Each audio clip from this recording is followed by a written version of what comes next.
Good evening, ladies and gentlemen, and welcome inside Fino Field here in Milford, as Milford TV is happy to bring you coverage of Scarlet Hawks athletics. Once again, this is Tim Coet on the call as we have some very special coverage of Scarlet Hawks baseball for you this evening.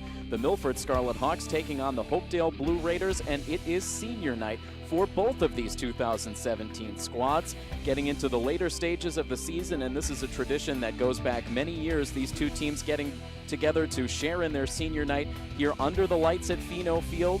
So prior to the game here tonight, we will recognize the members of the senior classes for both Milford and Hopedale, and I will be down on the field presiding over those ceremonies, so we'll take you in to those ceremonies in just a little bit. But first, getting into the matter at hand, this game this evening, this is an important game for both of these teams, and for Milford, once again, they are in a hot streak on the season. They enter tonight's action winners of their last 3 straight games. That includes victories against Taunton, Stoughton, and Canton. We were able to bring you that Stoughton game back on Monday of this week, May the 8th, and Milford was able to really bring out the bats in that game, scoring 8 runs in total. They scored 7 of those runs in the second inning, and ultimately they were able to beat the first-place Stoughton Black Knights 8-6, and they followed that up, scoring 8 runs once again in their next game against the Canton Bulldogs, winning that game 8-4. So now Milford enters into tonight's action with an overall record of 9-5. They are 8-5 within league play, and of course with 9 victories on the season, that means one more win for the Scarlet Hawks, and they are back in the playoffs.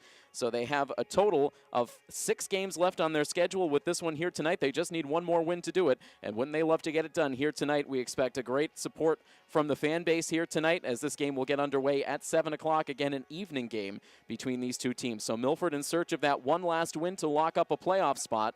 And meanwhile, Hopedale enters into competition today with an overall record of 8-2. They are 5-1 within their league competition. Of course, Hopedale operating out of the Dual Valley League. These two teams did play a game earlier this season. Usually it's just a single matchup per year, but this time playing each other twice. They played up at Hopedale back on April 14th, and it ended up being an overwhelming victory for Milford, a 12-2 win, a rare blowout between these two teams. So Milford comes in with 1 win on the season series, looking for the sweep. Hopedale looking for the equalizer as they will get things underway here tonight. Of course, there will be a familiar name in the lineup for this Hopedale team. For fans of Milford Legion baseball, Brian Espinette will be the cleanup hitter and the starting shortstop for Hopedale. He will be recognized as part of the senior night festivities, and so nice to see Brian back here at Fino Field, albeit in the opposing uniform for this high school game.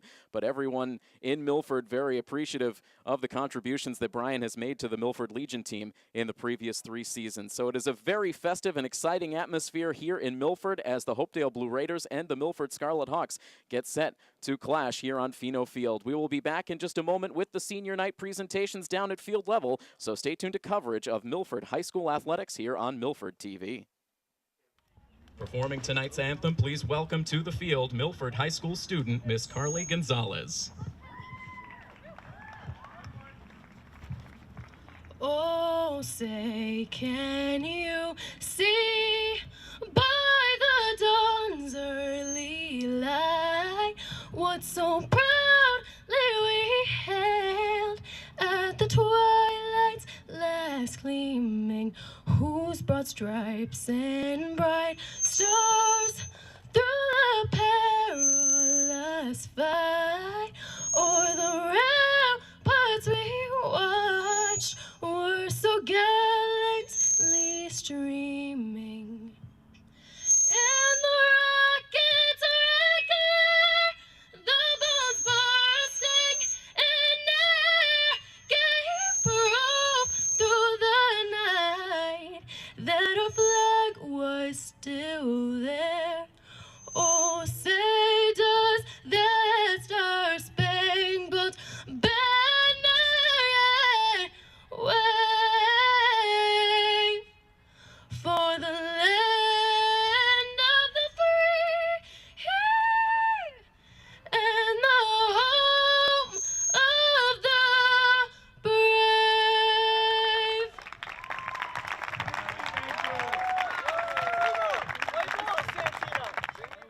And welcome right back inside Fino Field, ladies and gentlemen. Time to get this game started between the Hopedale Blue Raiders and the Milford Scarlet Hawks. We hope everyone enjoyed the pregame festivities here. All of the seniors and their families honored before the game. A very nice celebration of the hard work put in by these student athletes over the last 4 years, and really a lot longer than that. Most of these players growing up through the youth leagues, playing a lot of baseball here in Milford, and a very nice opportunity for them to be recognized along with their families here before the game today. So we were just moments away from the start of this game. Milford getting a little light throwing in before they take the field, so we will bring you the starting lineups for tonight's game. We'll begin with the Hopedale Blue Raiders. Leading it off is the right fielder Jack Swift, with the center fielder Jonathan Rice batting second. The second baseman Shane McQuarrie bats third, with the cleanup hitter Brian Espinette playing shortstop. The first baseman Sam Parker bats fifth, with Mike Murphy, the left fielder, batting sixth. Matt Lucchini catches and bats seventh, with Matt Capitos, the third baseman, batting eighth. And in the ninth spot is the starting pitcher, Sean Calnan. And for the Milford Scarlet Hawks, their starting lineup looks like this. Ryan Gonsalves leads it off once again in center field.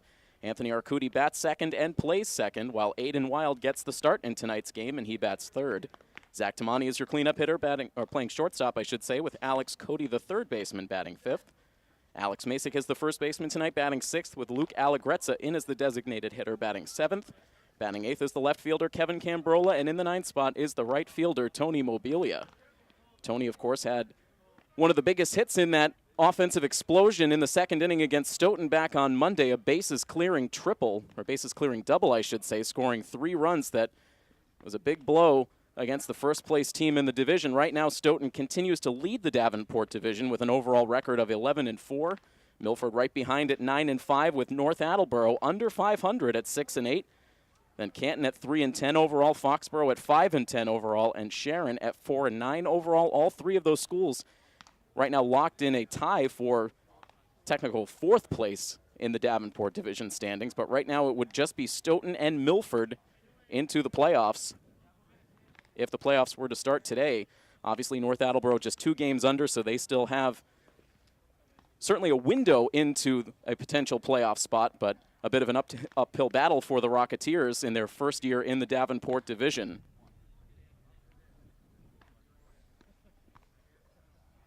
So both of these teams at this point continuing to loosen up on the sidelines. We have not yet seen Milford take the field, expecting to get the first pitch in this game a little bit more than 5 minutes from now. It's still slightly before 7 o'clock, so giving a few more fans an opportunity to sneak into the gates here. We see a lot of fans starting to form all around the bleachers, and of course in everyone's favorite viewing spot in Fino Field, down the right field line in front of the pavilion, in front of the concession stand.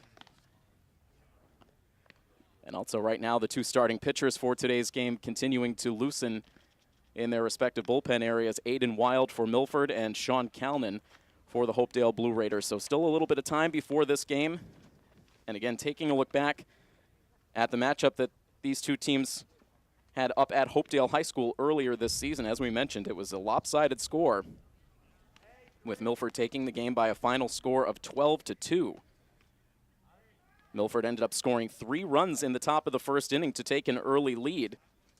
They ended up having their big inning in the second, scoring 6 runs. They also scored 1 run in the third and 2 runs in the fifth. Aiden Wild went 2 for 3 in the game with 3 runs scored. He also had 3 stolen bases in the game. Ryan Gonsalves went 2 for 3.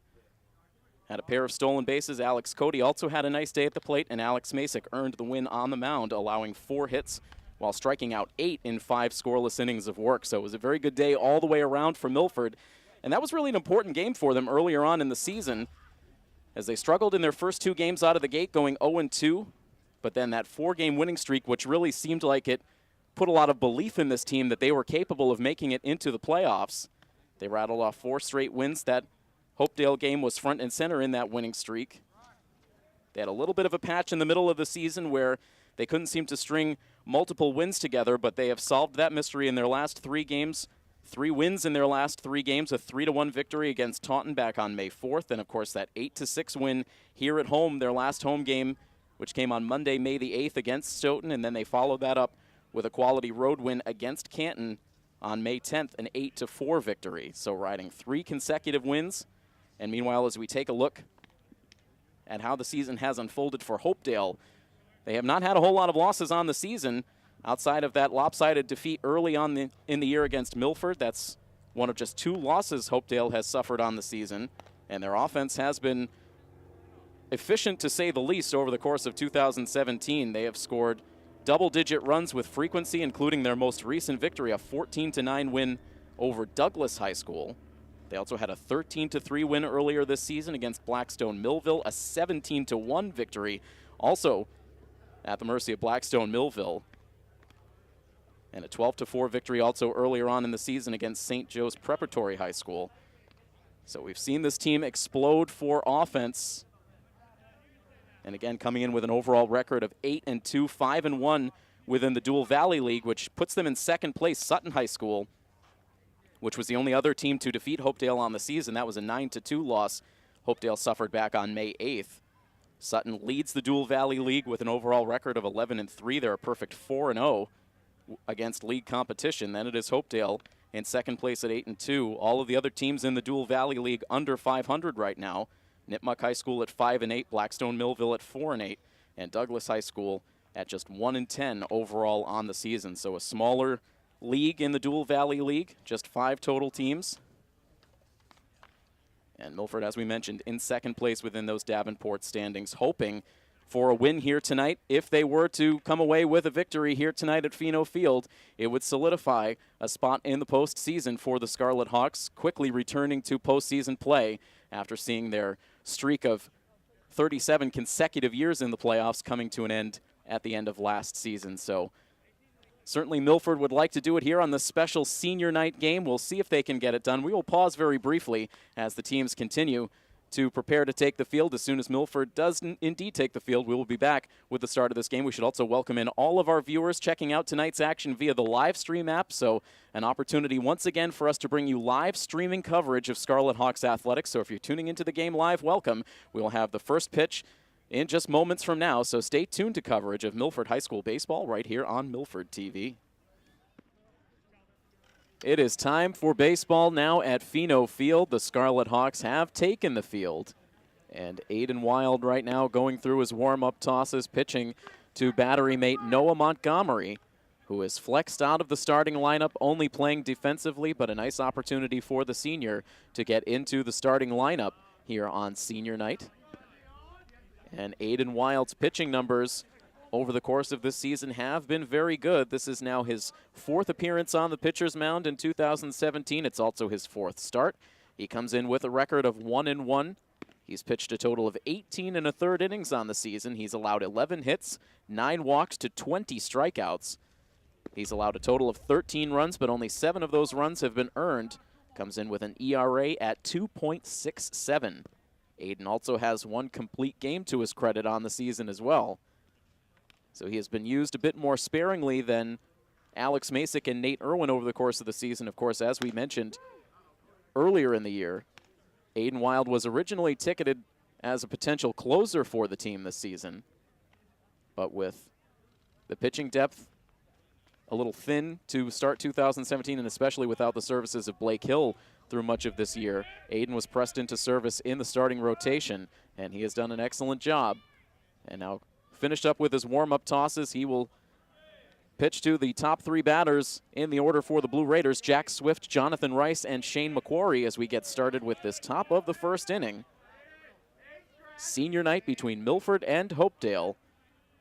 A good non-conference rivalry between these two neighboring towns, and Aiden Wild into his windup with the first pitch of the night. And it's on the outside part of the plate for a called strike 1.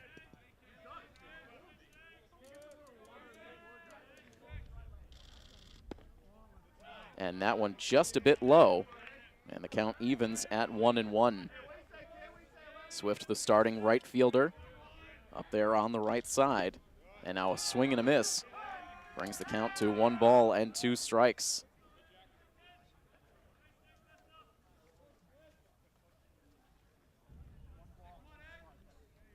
The batter stepping out briefly, but now Swift digs back in.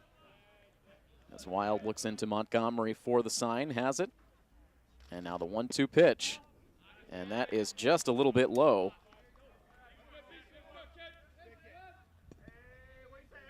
Jack Swift batting .333 on the season. Shoots this pitch high and far, but foul and off towards the Fino Field parking lot. And anxious eyes darting out to the parking lot, making sure that ball did not make contact with any vehicles. A very big crowd forming here at Fino Field, one of the largest crowds we've seen in quite some time here at Fino. Another 2-2 pitch, and that's a wave and a miss for strike 3. And Aiden Wild opens the game with his first strikeout.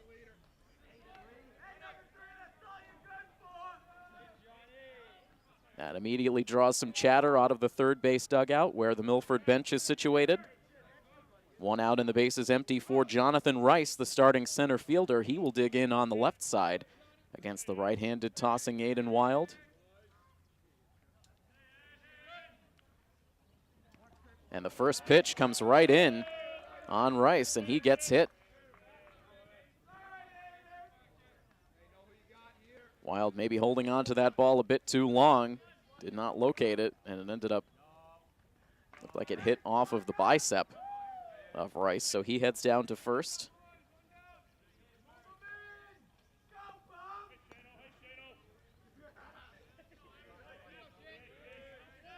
Puts a base runner on ahead of Shane McQuarrie, the second baseman.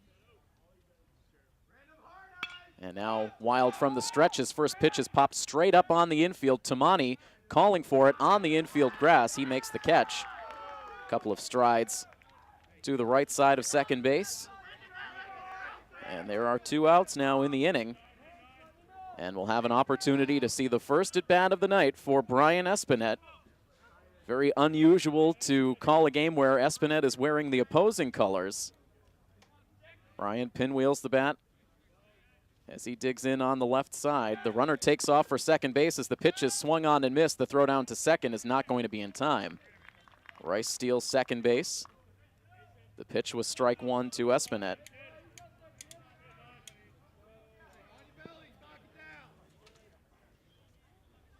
Brian making some significant contributions to the Milford Legion baseball team over the last couple of seasons. Here he flies the ball out to center field. We'll certainly talk more about Brian as this broadcast goes on, but that fly out to center field will end the inning. Aiden Wild able to pitch around that 1-out hit batter. We've played half an inning from Fino Field. There is no score. The Milford Scarlet Hawks will take their first swings of the game when we come back next here on Milford TV. No score as we begin the bottom of the first inning, where Milford will face the starting pitcher for Hopedale, Sean Calnan. Calnan has been the workhorse of the Blue Raiders pitching rotation. He's thrown 23 innings coming into tonight's outing. He has a perfect 4-0 record.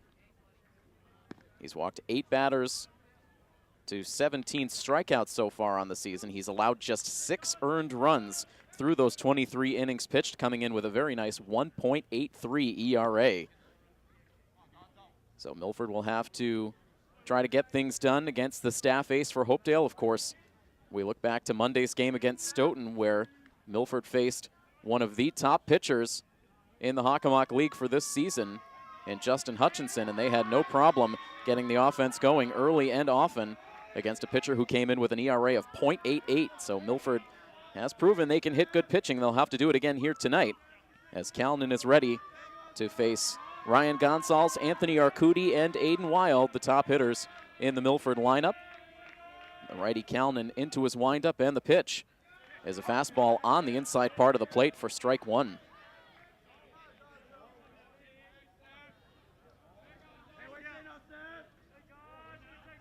The lights now on here at Fino Field as we're about 7:15 in the evening. Now another inside pitch, this one too far in.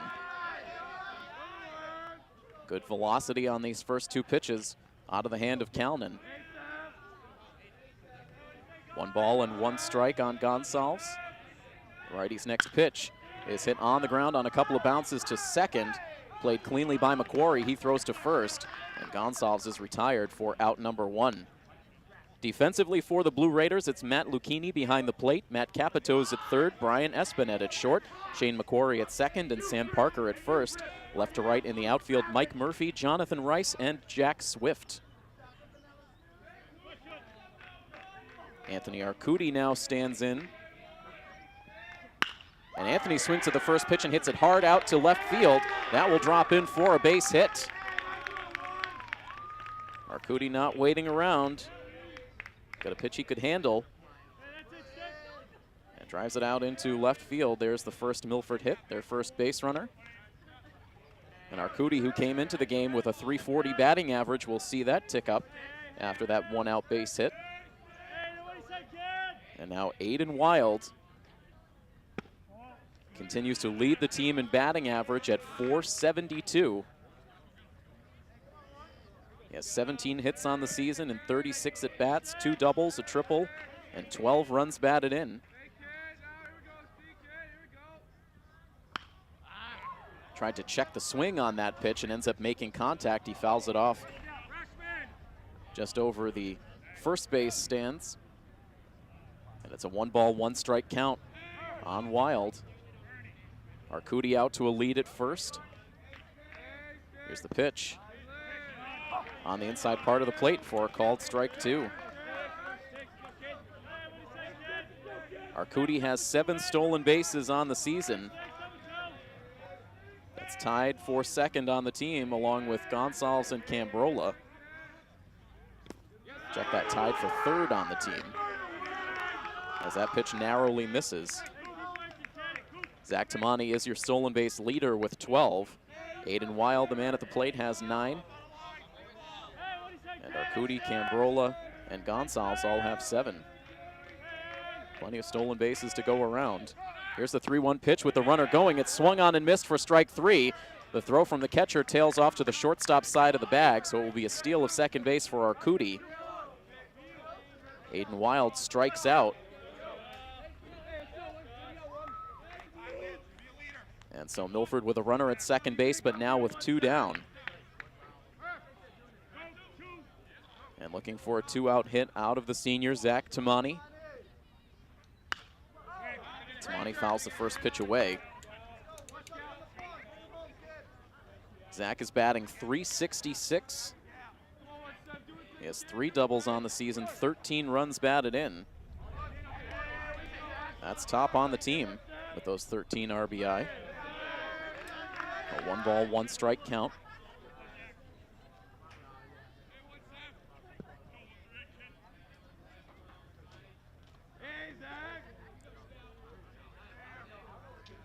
Cody with a big lead off of second base. Now McQuarrie, the second baseman, starts to sneak in behind as the pitch misses low.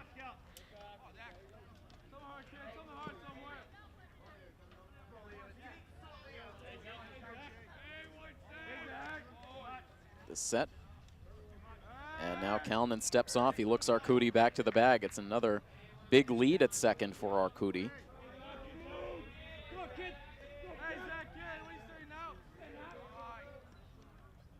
Here's the 2-1 pitch, and this is a drive out to left field. It's sending Murphy back, but now he has room and is able to make the catch. That looked good off the bat of Tamani, but it did not have the distance as Murphy was able to settle underneath to make the catch for the out that ends the inning. Milford strands a runner in scoring position. We've played 1 full inning now from Fino. It is scoreless between the Milford Scarlet Hawks and the Hopedale Blue Raiders here on Milford TV. Top of the second inning set to begin. As the first pitch hits the outside edge for a called strike 1 to Sam Parker, the first baseman. Parker, along with Mike Murphy and Matt Lucchini, due up in the inning, as now Parker sends this ball out to right field. That's in the alley. It gets past Mobilia and rolls off towards the fence. This will be at least 2 for Parker. He's thinking 3, and he will get there without a throw as the ball dribbles back in behind second base. It's a leadoff triple for the first baseman, Sam Parker, and Hopedale is in business in the second. Mobilia could not cut that ball off. It was a similar hit to what Mobilia was able to collect himself in the game on Monday. It's always dangerous territory out in the Fino outfield. Once a ball gets past one of the outfielders, it can roll a long way. This ball hit on the ground to shortstop. It will get the run in. So an RBI for Mike Murphy on the ground out to second base, and Hopedale is able to strike first. They take a 1-0 lead.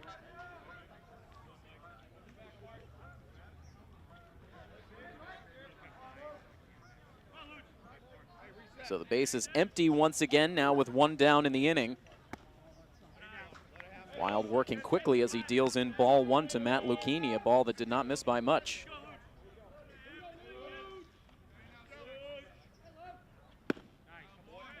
And now he's able to pull it back to the outside part of the strike zone, evening the count at a ball and a strike. And now a swing and a miss. Lucchini with a nifty .444 batting average. He has 3 triples on the season. Also has 7 runs batted in.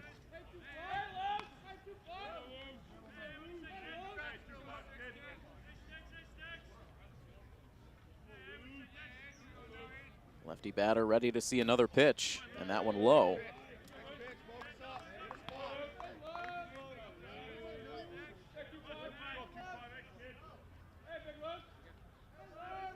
The sun continuing to set off in the distance, and the temperature is cooling down as well as this ball is scalded foul off the bat of Lucchini. Traveling off into the trees behind the left field bleachers. It's a full count to Lucchini. The pitch is swung on and missed.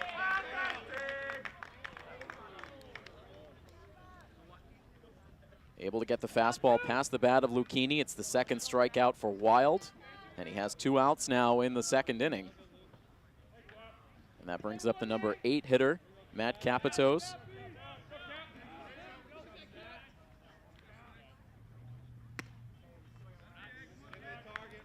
First pitch missing outside for ball 1.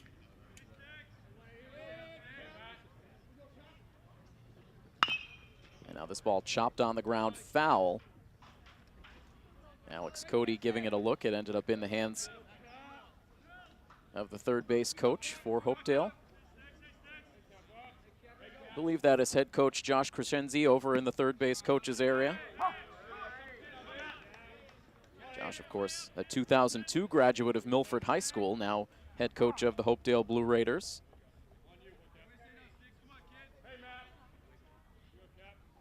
Doing a very good job manning this Hopedale program, bringing them deep into the playoffs a couple of years ago. It's always a very talented team.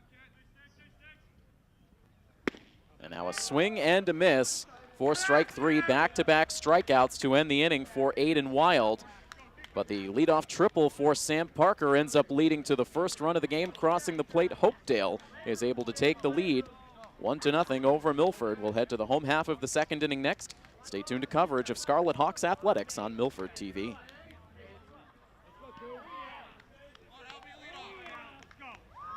Once again, the sophomore Alex Cody with one of the biggest cheering sections in the house. We've seen that in many of the home games Milford has played this season.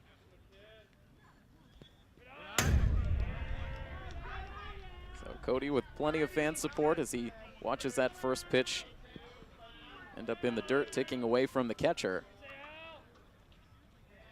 Cody once again with a superb eye for the strike zone, one of the best we've seen. He jumps ahead in the count, 2 balls and no strikes.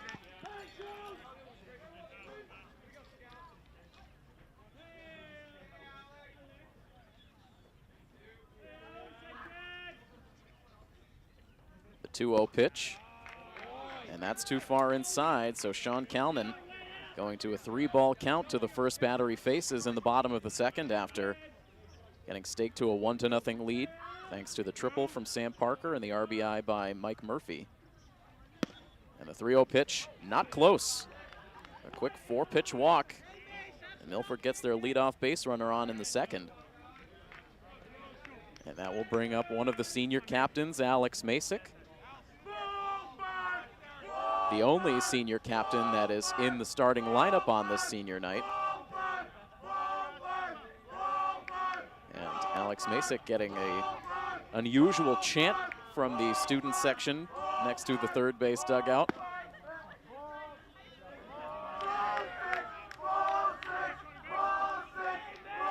Can't quite make out the chant, and that's probably for the best.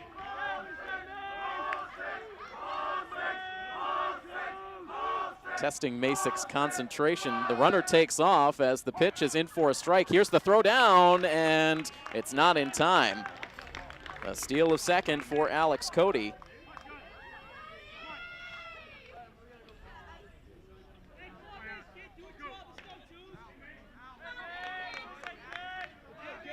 So now Milford has the tying run in scoring position with nobody out, and Masick sends a high fly ball out to left field. This sends Murphy over towards the left center gap, but he's there to make the catch. Alex Cody bluffing hard as he tagged up at second base, but he holds there now with one out in the inning. Milford's made some good contact through these first two innings, but hitting some high fly balls and giving Murphy out in left field a chance to track them down. So now with one out in the inning, here's Luke Allegretza starting at designated hitter tonight.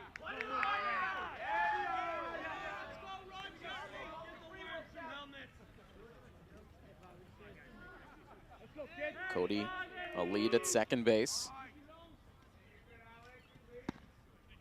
As that pitch is in for a strike. A 1-ball, 1-strike count on Allegretza, who comes in batting an even 200. This is the 12th game that Luke has appeared in on the season as he takes that pitch inside and low. In 25 at-bats, Allegretza has 5 hits, 3 runs batted in. He's also walked twice.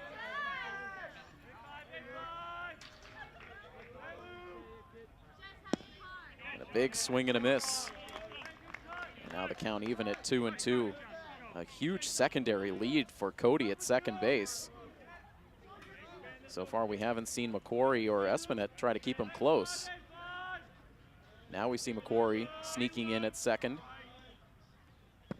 As now this ball is swung on and missed for strike 3. Allegretza goes down.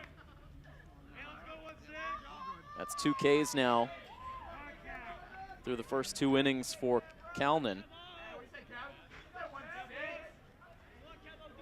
So Milford in danger now of squandering the leadoff walk. Cody still at second base, looking for something out of Kevin Cambrola.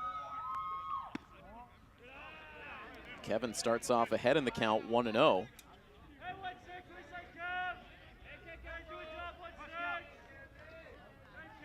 Continuing to get cooler here at Fino Field as the sun continues to set. Still some unseasonably cool temperatures. We're almost halfway through the month of May. It has not felt like it yet.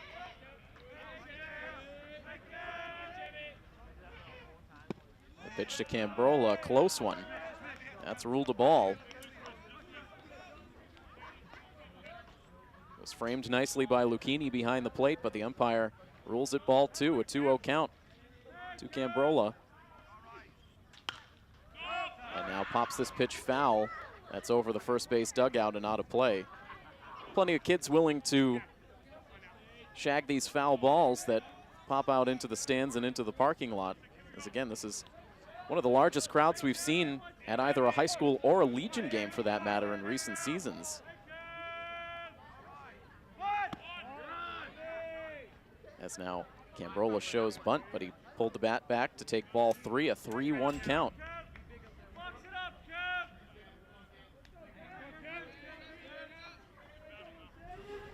Look in from Kalnin, now comes set. The 3-1 pitch. And Cambrola takes it for strike 2. So that fills up the count. 3 balls, 2 strikes, 2 outs in the inning.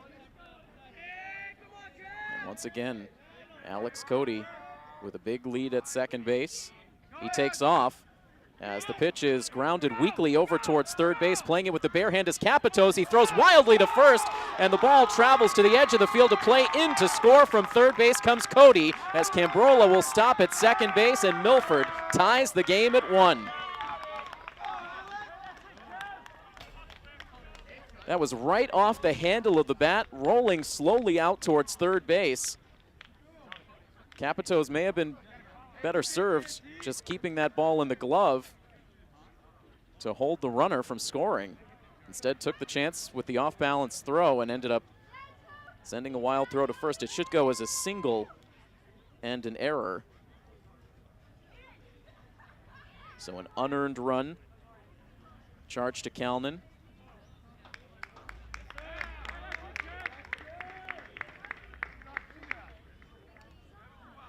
Everything verified by the umpires. Not quite sure what the argument was from the Hopedale side. But the run does count.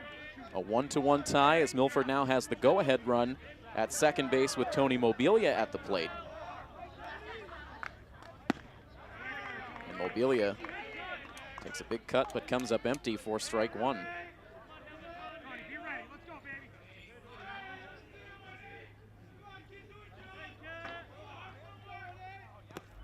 And now that pitch drops in low. It skips away from the catcher and no throw as Cambrola moves on to third.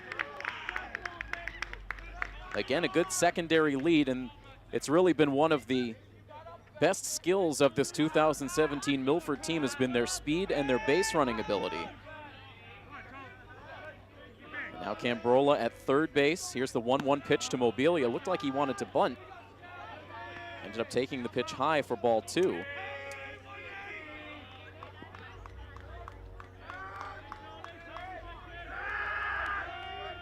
The next pitch on the way, and that one's at the knees for strike two.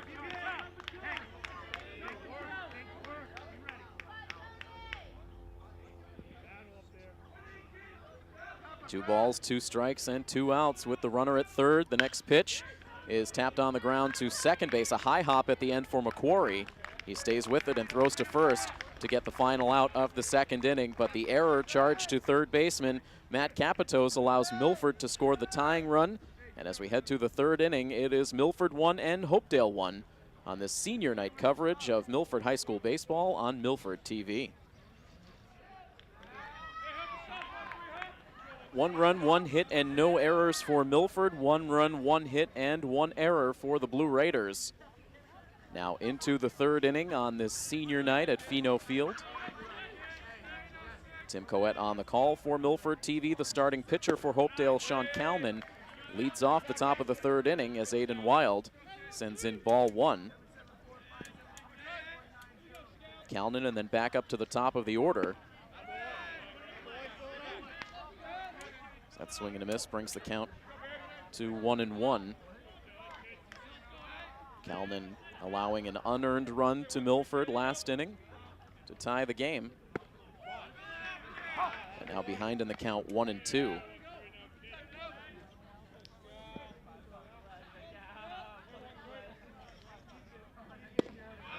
As now that pitch is in for a called strike three. It looked like a little bit of a funky delivery from Wild on that pitch, but he ended up getting the called strike three. And that's already the 4th strikeout of the game for Aiden Wild.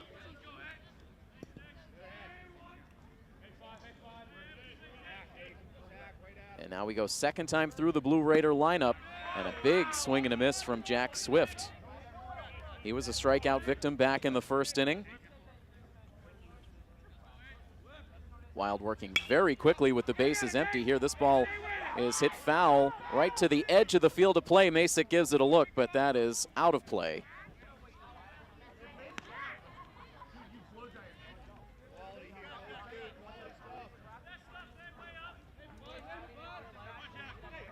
Jack Swift batting .333 on the season for the Blue Raiders. Has 4 runs batted in. Has a couple of extra base hits, 1 double and 1 triple. As that pitch misses low. It's a 1 ball, 2 strike count with 1 out and the base is empty. As that pitch was a little too far outside. Wild could not get Swift to chase.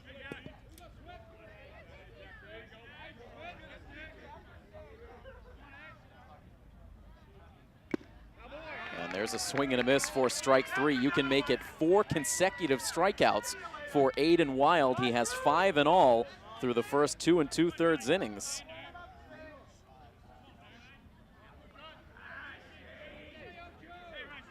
And now here's Jonathan Rice, who was hit by a pitch his first time.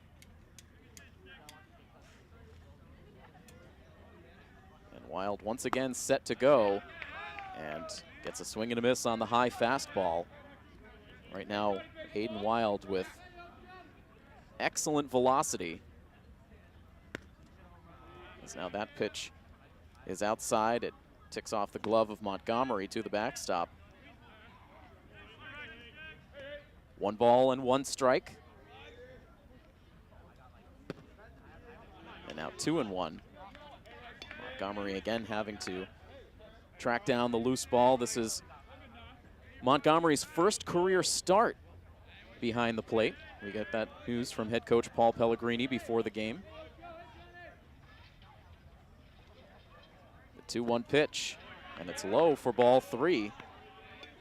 So Wild locked in against the first 2 batters of this inning, but now has gone to a 3-1 count. The next pitch, and this is a line drive back out to center field, and that will drop down in front of Ryan Gonsalves. It keeps the inning alive. Jonathan Rice has now reached base both times he's come to the plate. 2 hits now for Hopedale. And it gives a chance for the number 3 hitter, Shane McQuarrie.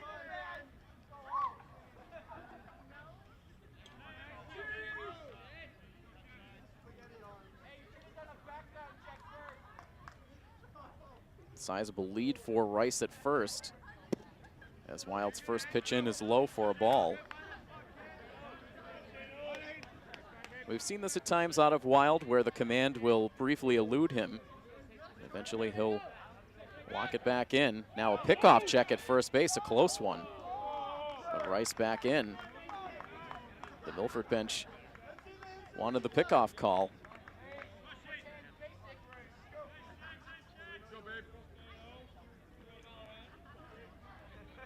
Pitch to the plate, and this is a line drive down into the left field corner. It's down for a hit. It's gathered in quickly by Cambrola. They'll wave the runner to the plate. Here comes the throw from the cutoff man. It's not a good one. Tamani airmailing the throw to the plate, and that allows the go-ahead run to score. A good throw from Tamani would have made it an interesting play at the plate, but that one's sailing over the head of Montgomery, and no problem for Rice to come all the way around to score, and Hopedale retakes the lead at 2-1.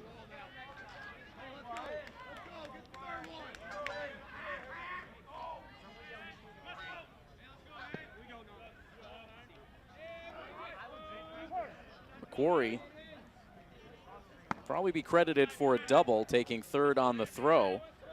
He gets the RBI. And so after back-to-back strikeouts where Aiden Wild looked unhittable, allowing the walk, or excuse me, allowing the single, and then an RBI double. And Milford now back trailing in this one, and another at-bat for Brian Espinette. Espinette sends this one on the ground to second base. Arcudi, a little bit of a bobble, has to hurry the throw to first base and gets it there in time. 4-3 on the inning-ending ground out, but not before Shane McQuarrie drives in the go-ahead run for the Blue Raiders. It's a 2-1 Hopedale lead as we will head to the bottom of the 3rd inning on coverage of Milford High School baseball on Milford TV.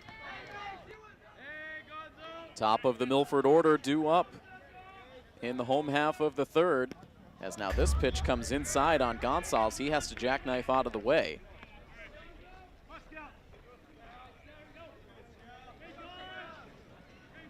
Gonsalves grounded out to second base in the bottom of the 1st. Sean Callanan once again pitching with a lead, as this one is dribbled back up the middle. A rangy play for Espinette towards the second base bag and rifles the throw to first base in time to get the out. There is the defensive prowess of Brian Espinette. The last 2 seasons serving as the starting second baseman for the Legion team, so he hasn't had to use that arm, but he most certainly has it. Had a chance to show it off there to get the first out of the inning.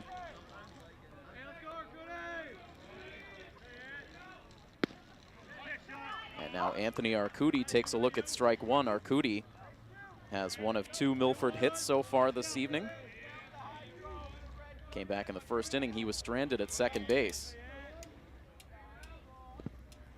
And now waves and misses to fall behind in the count, 0-2.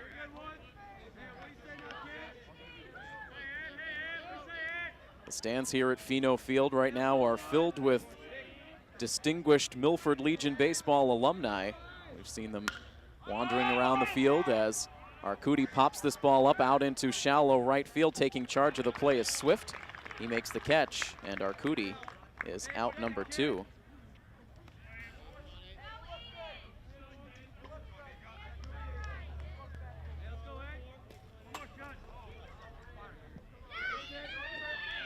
So the base is empty with 2 outs, and Aiden Wild looking to extend the inning. Pitcher versus pitcher. As Kalman's first pitch misses off the outside part of the plate for ball 1.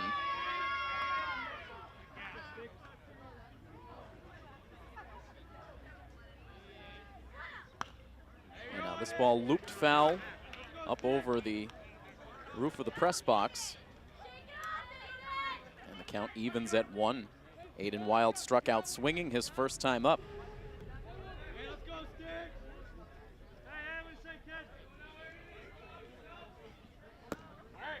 Now takes that pitch inside, 2 balls and a strike. We've also seen some of the Milford softball players wandering around in uniform coming over here after returning from their road game against St. Peter Marion this afternoon, a game that the softball team won by a final score of 5-2. As Wild hits this ball to third base, Capitos fields. His throw to first is offline once again. Hits off the fence at the edge of the first base side, and Wild will stop at second base. That's the second throwing error on Capitos at third base today. So a single and another E5, and Milford has a runner at second base.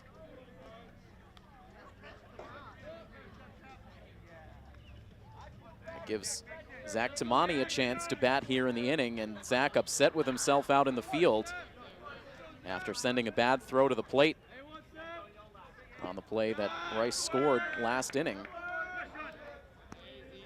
So hoping to atone with a productive hit here with 2 outs and a runner in scoring position.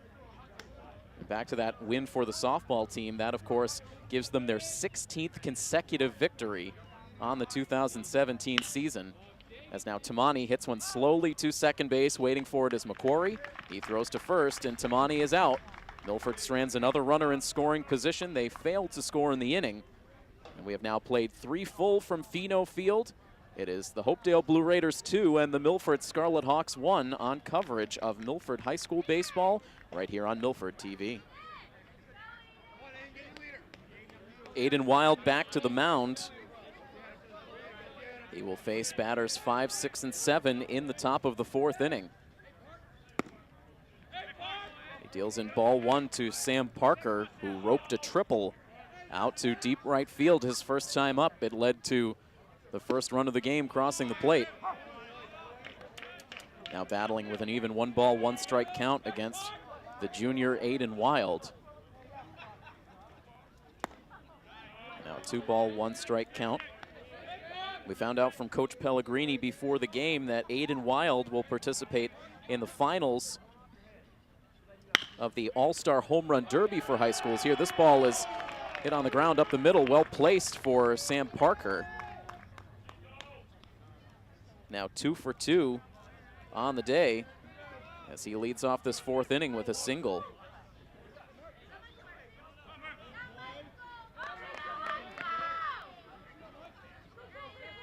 Aiden winning his sectional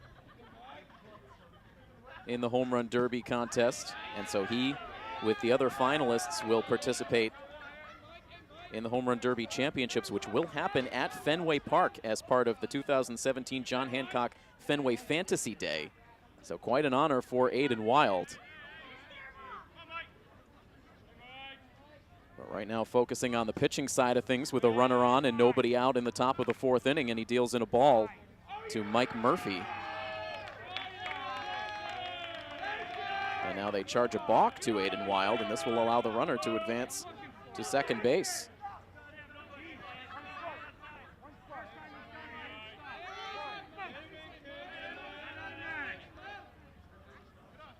Nothing in 1 the count.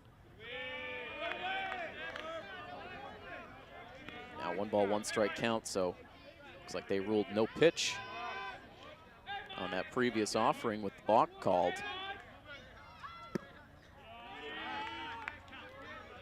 Now the pitch low. Aiden Wild always pitching with that quick tempo, which most of the time is to his advantage, but we have noticed from time to time when Wild does lose the command, might sometimes be better off stepping off the rubber and taking a moment. Here's the 3-1 pitch. This ball popped up on the infield. Wild will play it all by himself. The pitcher is able to make the catch.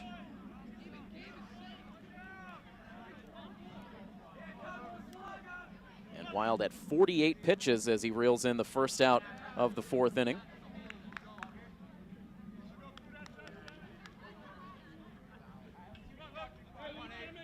Now that brings up the big bat of Matt Lucchini. Wild was able to get him on a strikeout his first time up, and now starts off with a called strike 1. Wild striking out 4 consecutive batters from the 2nd into the 3rd inning. He has 5 Ks in all on the night, as now this ball is ripped out to the gap in right center for Lucchini. It's scooped up by Mobilia as the runner comes around from 3rd base. He will score. Parker around from 2nd base to score on an RBI single for Matt Lucchini. And that gives Hopedale now a 3-1 lead.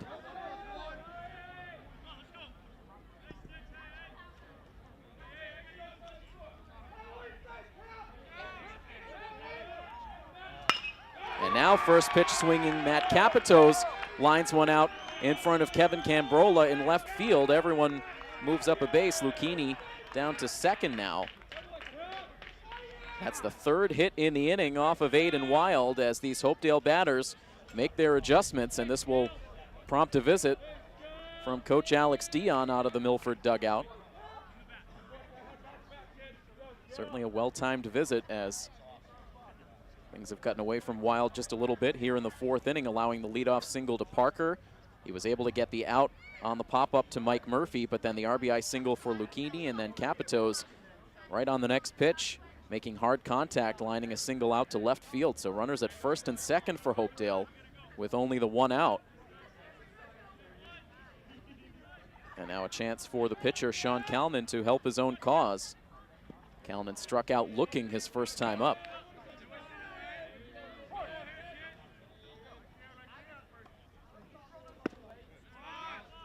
And Aiden Wild able to fire in strike 1.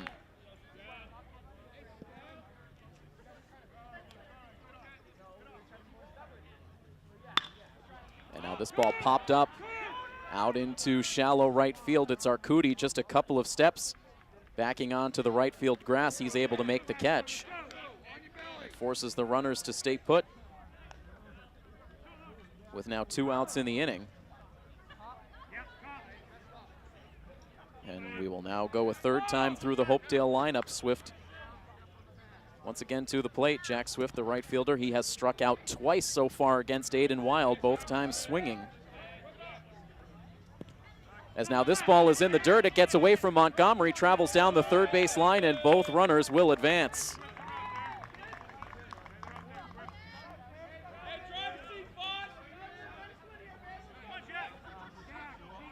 Passed ball allows both runners to move up. Lucchini now to 3rd, Capitos at 2nd. And a big at bat here now, a big opportunity for Hopedale. Is now this ball ricochets off the fingertips of the glove of Montgomery, but not far enough away for Lucchini to try it. A 2-ball, no strike count. Wild trying to find a way to get out of this 4th inning with minimal damage. As now this ball is hit hard on the ground to first base. Masick has it. He will take it to the first base bag himself, and Wild is indeed able to escape any further damage done. Hopedale does gain another run on the RBI single for Lucchini, and as we head to the bottom of the 4th inning, it is now a 3-1 Hopedale lead over Milford here on Milford TV. Milford hasn't been able to get much done against the starting pitcher, Sean Kalman, so far in the game. They've had just a single hit in each of their first 3 innings. Their only run scored came on an errant throw at 3rd base, allowing Alex Cody to score in the 2nd inning. Cody will now lead off the bottom of the 4th. And once again, he is ahead in the count, 2 balls and no strikes.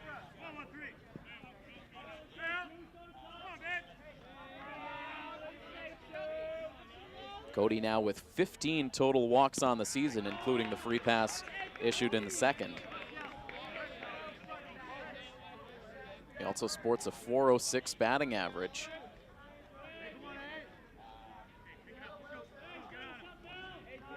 Well ahead in the count here against Kalman.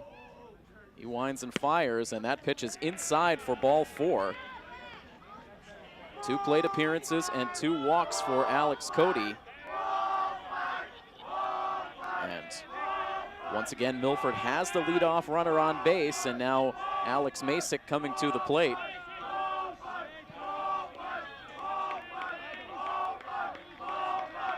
And the fans once again greeting Masick loudly. As Masick takes the first pitch for a called strike.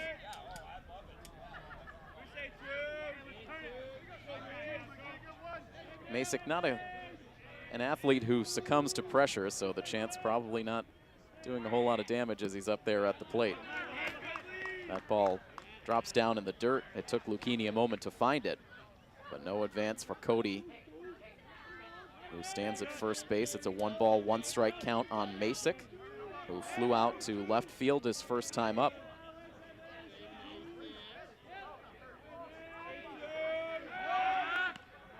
Now a check over at first base. Masick has the batting average up to .250. Still with 2 doubles. He has 3 runs batted in. The runner takes off as Masick sends a high fly ball out to shallow center field. No problem for Jonathan Rice to make the catch, and Cody has to retreat back to the first base bag. Milford has been getting under these pitches a little too much so far tonight.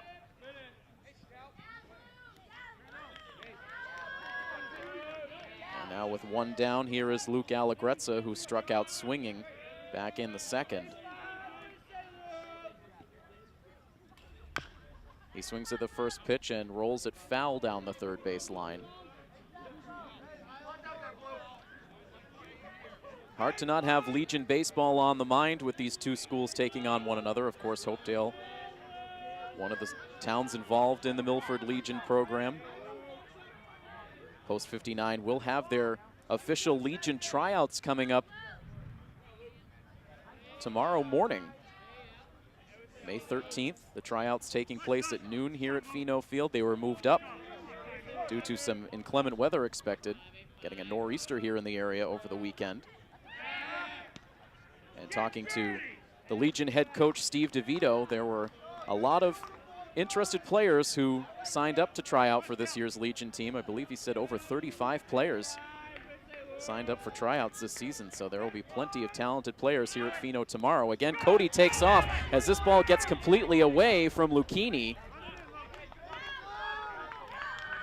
And looks like they'll say that got a piece of Allegrezza as he will head down to first base.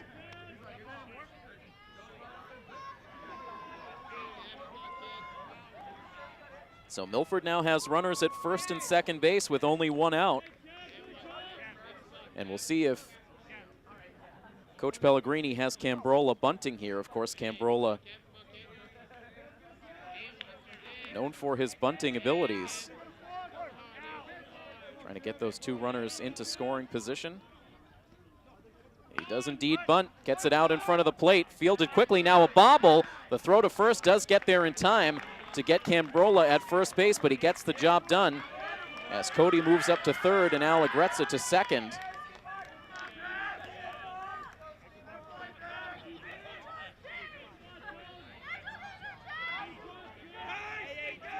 Cambrola getting credit for the sacrifice, and now an RBI opportunity for Tony Mobilia. The tying runs in scoring position. Big swing and a miss. That ball dropped off the table. Late break on the pitch from Kalman.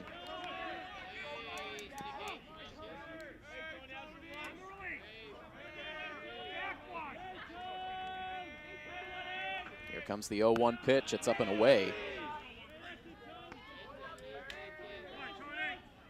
Mobilia only batting 152 on the season, but he has had a knack for coming through with key hits.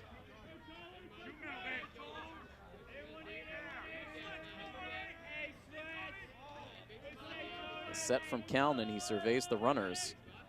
Now fires to the plate, and that ball sent to the backstop. That one just to the left of our backstop camera setup. Not nearly as close a call as the ball that came back directly into the camera earlier this season in the game against North Attleboro.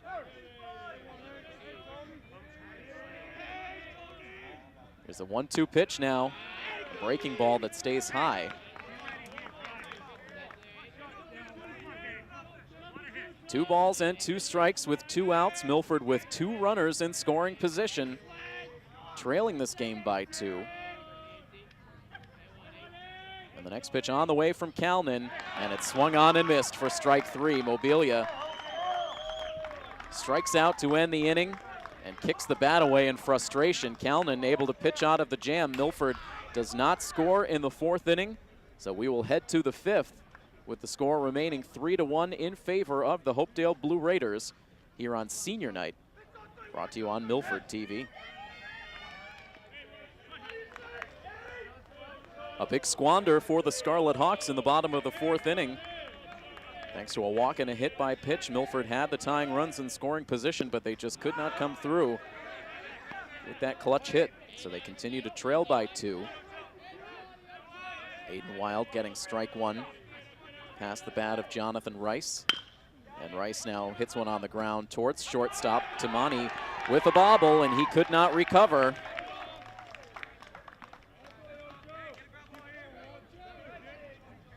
Fairly routine ground ball. That should go as a straight E6.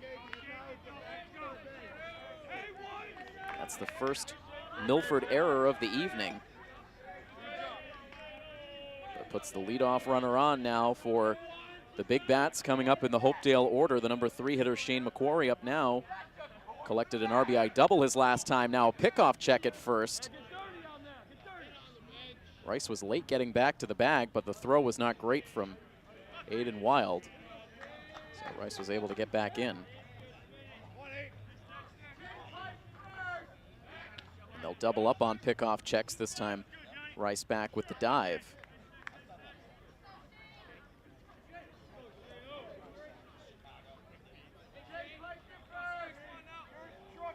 Now the runner takes off as the pitch misses inside for a ball, and the throw from Montgomery bounces in front of the bag and then bobbled. Ball ricochets out into shallow center, but no further advance. It'll be a steal of second base.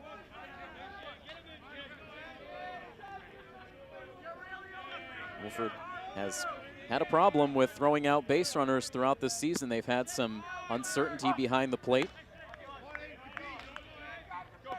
Riley Lynch getting a handful of starts earlier in the season.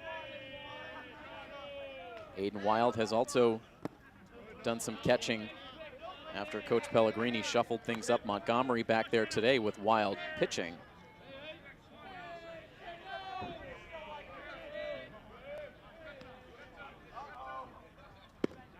And the next pitch a little bit inside, a close one. And it's a 3-ball, 1-strike count. Discrepancy out on the scoreboard that has it as a 2-ball, 2-strike count, but the umpire giving the correct count, and now ball 4 issued. McQuarrie heads down to first base. And once again, a rally forming for the Blue Raiders as they have their first 2 runners on. And now Brian Espinette, who has been uncharacteristically quiet in his first 2 at-bats, a fly out and a ground out. Takes the first pitch up and away for ball 1.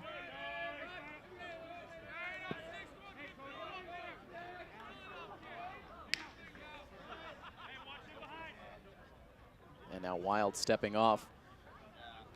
Some uncertainty for a couple of potential returning Legion players for this summer's roster, Espinette being one due to college commitments as Brian fouls this ball away. Of course, Brian committed to play football at the University of New Hampshire this fall, and Blake Hill, as we all know, getting the scholarship to play football at Yale this fall. So both of those players right now, we're not sure about their status for Legion coming up in the summer of 2017. As Espinette now shows bunt, drops it down the third base line, but it's a foul ball. And that catching everyone by surprise. But fortunately for Milford, that ball rolling foul. But of course, if indeed Espinette has played in his final Legion game, it's going to be some big shoes to fill for post 59 this summer. Espinette coming through with some big hits. He's been a starter for the last 2 seasons, been on the team for 3 years total. And of course, Espinette just a terrific all-around athlete, playing sports all year round. He's been a standout football player for Milford and Hopedale for his 4 years, as now the pickoff throw to second base is not in time. And Espinette also a terrific basketball player as well, playing on the Hopedale varsity team for all 4 years of his high school career. And we all know his skills on the baseball diamond, so just a great all-around athlete. And a very humble kid as well. Here he takes a called strike 3. Does not like the call, takes a look back at the home plate umpire. A crucial strikeout for Aiden Wild. It's his 6th strikeout. Aiden had the K's going with great efficiency early in the game, but that's his first strikeout since the 3rd inning. Gets the first out here in the 5th, and now the first baseman, Sam Parker, digs in. Parker is 2 for 2 with a triple and a single, and takes a monster cut on that first pitch for strike 1.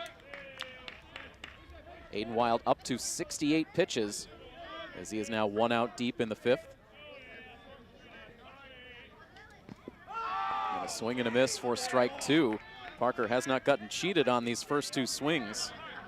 Of course, he did drive a ball deep out into right field for a triple his first time up. Jonathan Rice is the lead runner at second base with Shane McQuarrie at first.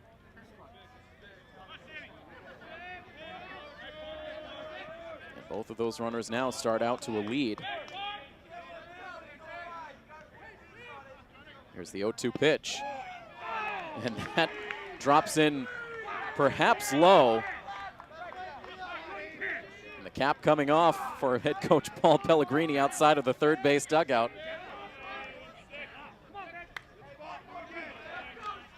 Coach Pellegrini has been, on the whole, a lot more calm this season than we've seen him in the past, but could not help but let the frustrations out right there, as now there's another close pitch that had Parker bailing back towards the first base dugout, but it gets ruled as ball 2.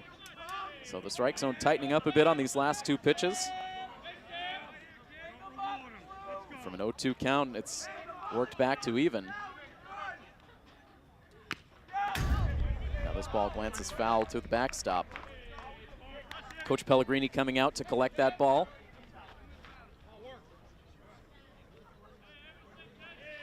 No further words for the home plate umpire.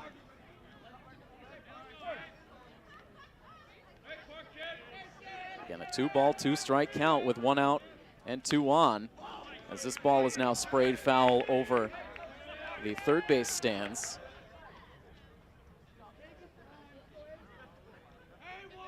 Looks like Milford is getting some activity loosening behind the left field bleachers.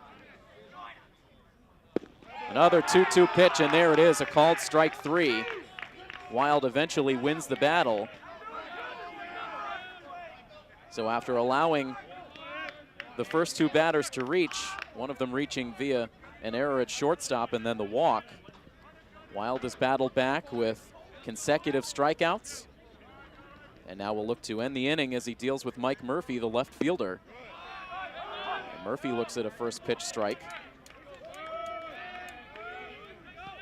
Murphy grounded out to second base in his first at bat, ended up getting an RBI, and then popped out to the pitcher his last time up. Tried to hold up the swing there, did he? I'll rule it strike 2. So no balls and 2 strikes on the batter.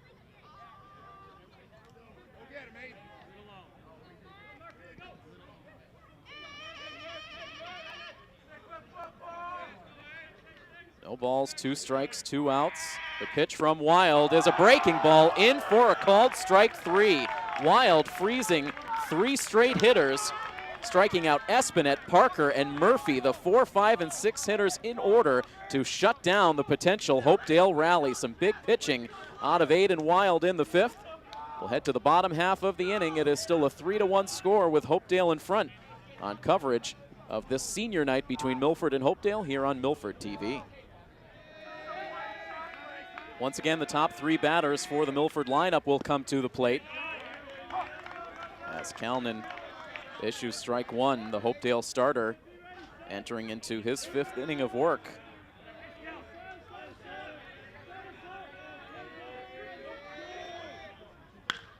As Ryan Gonsalves sends a looper out to right field, but that hangs up for Jack Swift to make the catch.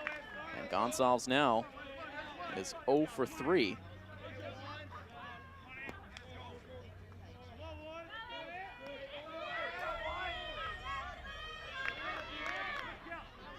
And a third at bat now for Anthony Arcudi, batting 1 for 2 in this evening contest. His single came back in the 1st inning.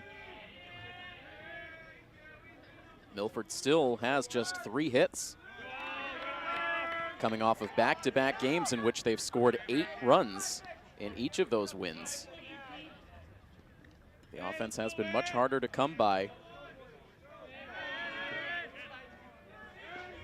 Although Milford has stranded at least 1 base runner in each of the first 4 innings.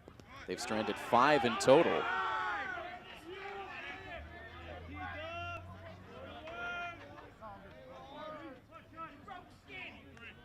A 2-ball, no strike count on Milford's senior starting second baseman.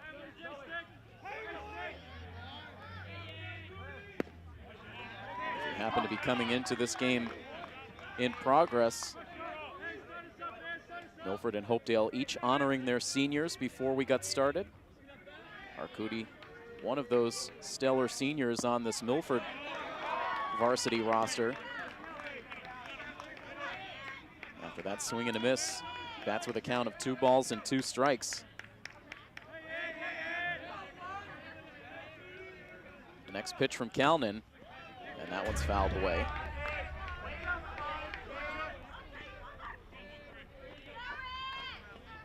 Milford coming into this evening with 9 victories overall on the season, needing just 1 more to officially qualify for the playoffs. Here comes another 2-2 pitch to Arcudi, and it swung on and missed. A lot of Hopedale fans, as you might expect, in attendance here tonight. We had a chance to see all of the families of the Hopedale seniors come out on the field before the game. All those families have stayed. A lot of other Hopedale community members making the short drive over here to Fino Field. And of course, we hope to see many spectators here at Fino over the course of the summer, with Milford playing host to the 2017 Massachusetts Legion State Tournament. Aiden Wild sending a deep fly ball foul down the right field line, batting with a count of 1 ball and 1 strike.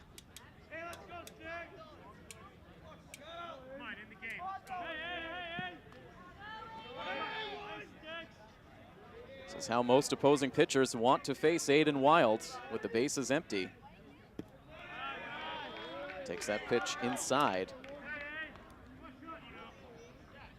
Aiden singled in his last at bat, advanced to second base on the throwing error from the third baseman.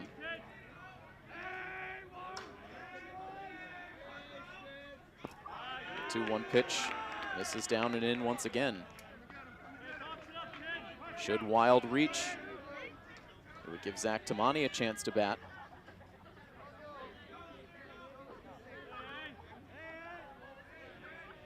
Kalnin stares in at his battery mate for the sign. Now the pitch, and that's low for ball 4. Kalnin, no reason to mess around with Aiden Wild with 2 outs and the bases clear.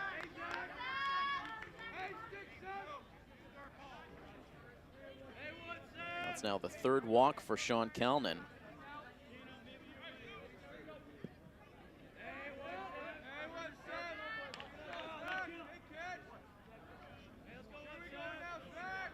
Tamani at the plate. He's backing off on that pitch, but it hit the inside corner. Tamani has flown out to left field and grounded out to second base. Each time he's come to the plate, he's had a runner in scoring position. Right now batting with Wild at first. A late break for Wild for second base, and he'll get there without a throw. The time a bit of a delayed steal for Aiden Wild. So now Tamani will bat with a runner in scoring position. Aiden Wild with his 10th stolen base of 2017. A 2-ball, 1-strike count now on Tamani, trying to chip into this 2-run deficit.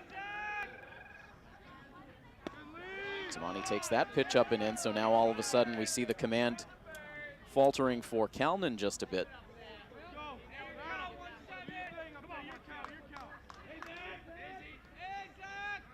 A 3-ball, 1-strike count to the senior Zach Tamani. And now Kalnin spinning off the mound, bluffing a throw to second base, but nobody covering the bag.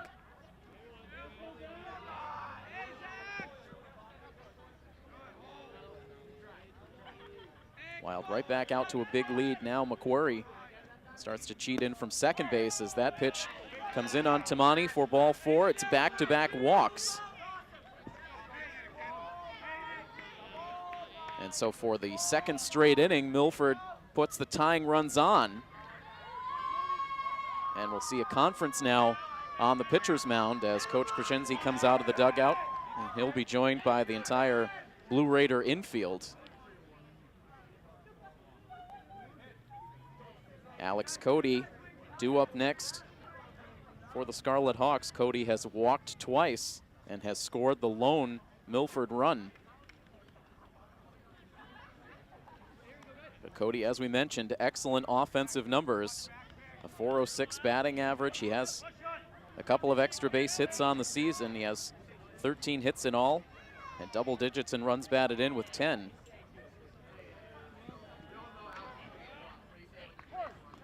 Good speed on the bases with Wild at second and Tamani at first. And immediately, Kalnin steps off the rubber. He had Espinette now sneaking in behind Wild at second base. Those two know each other well.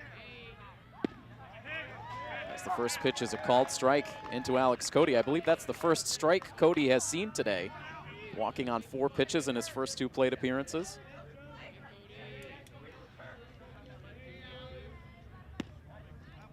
Now that one too far outside. You're not going to get Cody to chase.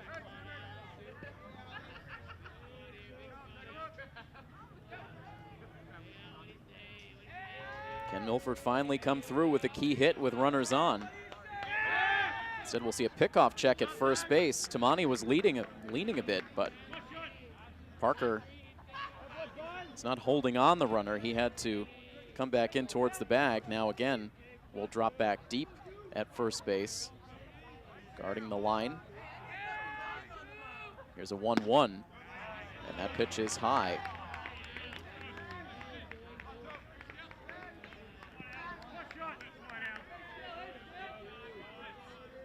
Two balls and 1 strike with 2 outs.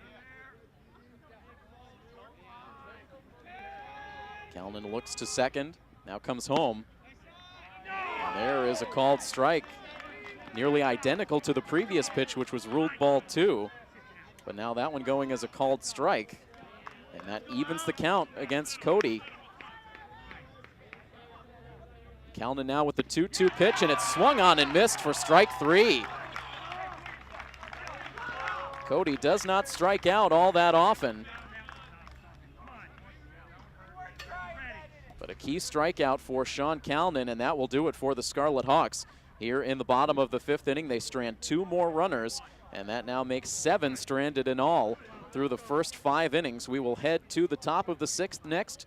It is still a 3-1 Hopedale lead on Milford TV. The pitch count at 77 for Aiden Wild as he starts off the top half of the 6th inning. Deals a pitch inside to Matt Lucchini. swing and a miss.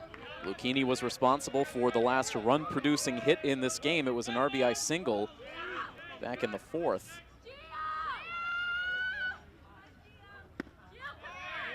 Now a called strike two.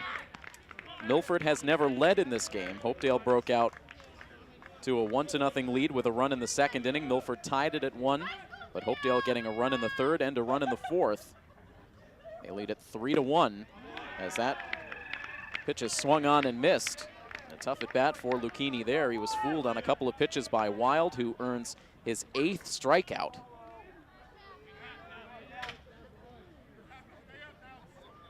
There have been a couple of points in this game where Wild has really gotten into the strikeout groove. This is the second point in the game in which Wild has struck out 4 consecutive batters.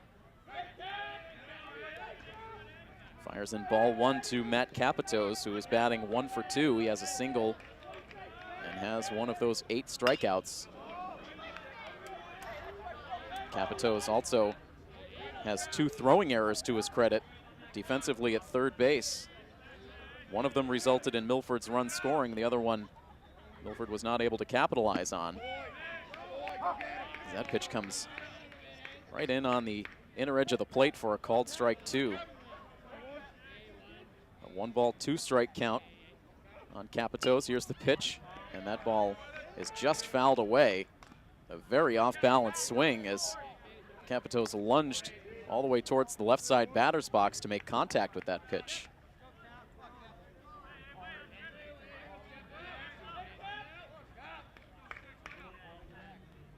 Another 1-2 offering. That ball up and in.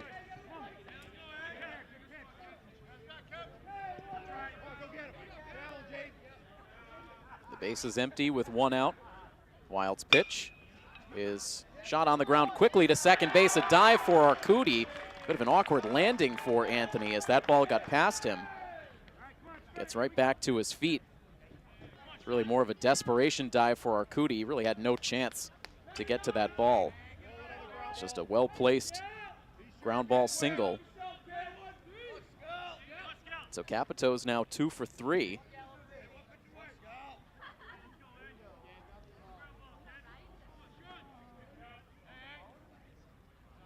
Sean Calnan up at the plate. He bounces this one to third base. They'll go to second to get the force out there. That is all they'll get. It was not particularly hard hit. Cody fielding it, making sure he got that lead runner at second. So Capitos out on the force play. Calnan reaches it first on the fielder's choice. 2 outs in the inning. Jack Swift at the plate, and Swift takes a look at strike 1. Swift has struck out twice and grounded out to first. 0 for 3 out of the leadoff spot. And now a pickoff check at first. Calnan able to get back standing.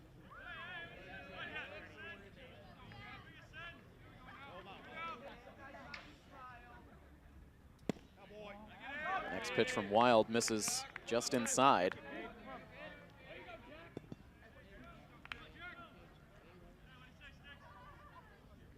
One ball and 1 strike with 2 down. Pitch with the runner taking off. This one fouled away over the backstop. And apparently just missing the press box roof. We did not hear the thud of that ball landing. So it stays a 1-ball, 2-strike count.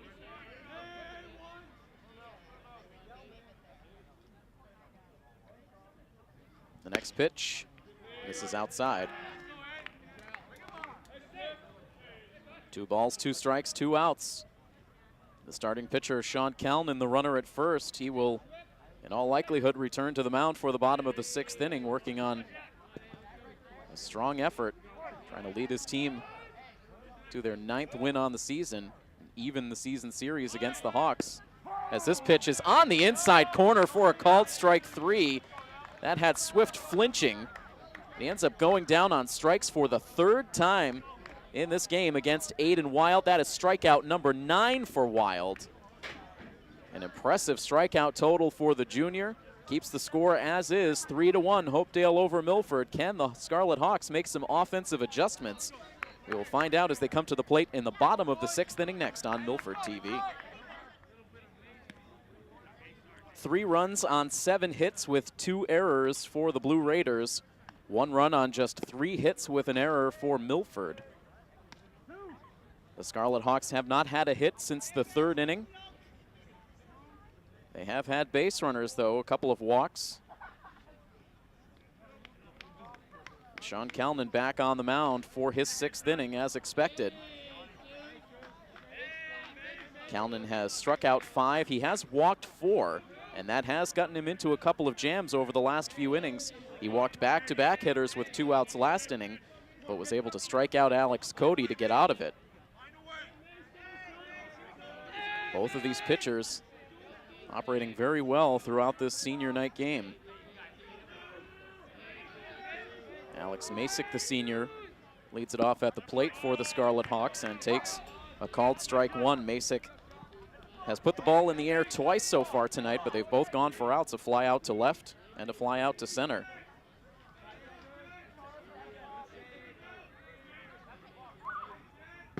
The 0-1 pitch, that drops in for a called strike 2. Masick doesn't agree.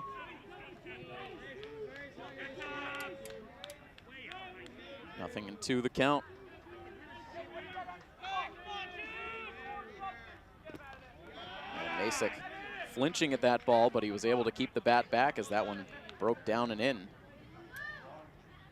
Masick, the only one of Milford's 3 senior captains in the starting lineup tonight.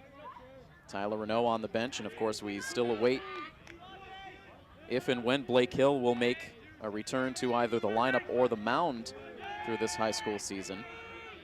Here's the 1-2 pitch, and this one is flared to the opposite field. That's down for a base hit. And a leadoff single for Alex Masick, so there is the first Milford hit since the 3rd. Masick able to get it started.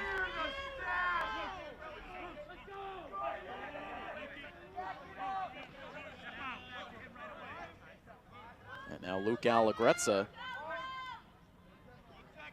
digging in on the right side for his 3rd plate appearance. He was hit by a pitch his last time. Showing bunt. He offered at it. Lucchini looking the runner back to first. Scoreboard reads a 1-ball, no strike count, but the umpire did issue the strike signal.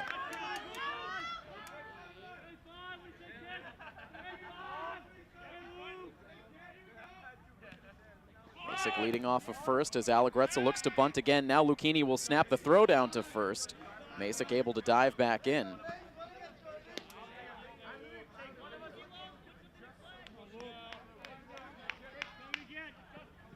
It is a 1-ball, 1-strike count.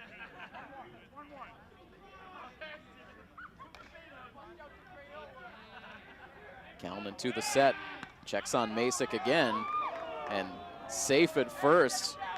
A close play. The Hopedale bench over in the first base dugout, very close to that play. They reacted as if Kalman had gotten the pick off, but Masick just getting the hand back on the base.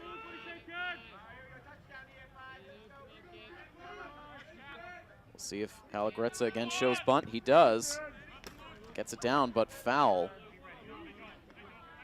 Milford trying to sacrifice in this situation, but Allegrezza unable to do the job, and now with 2 strikes, we'll see if Coach Pellegrini has him swinging away. Allegrezza did strike out back in the 2nd inning. As this pitch hits him. It looked like it might have been a curveball out of the hand of Kalman.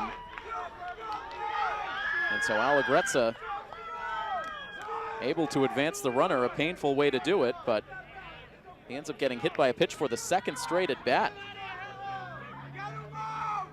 And more importantly, it puts 2 runners on with nobody out. The first 2 Milford batters have reached here.